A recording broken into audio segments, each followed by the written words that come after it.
This is the view from my upstairs balcony today. The swimming pool and the garden.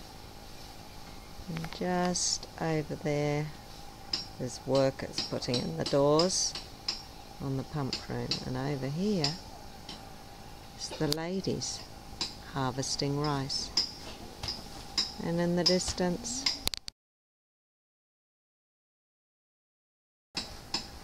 there they are.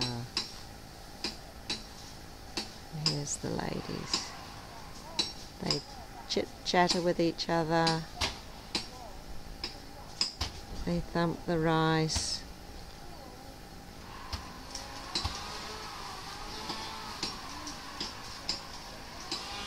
And there go the drills downstairs. This is my building site.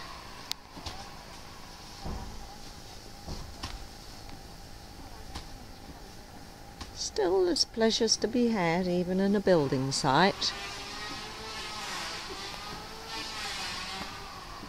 I think I'll go for a swim. It looks so inviting.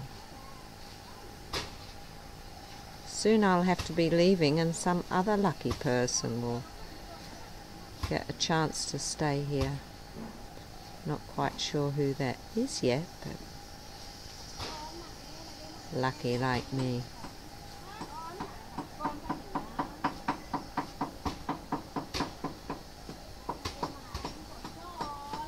This is a lovely little neighbourhood, a real community.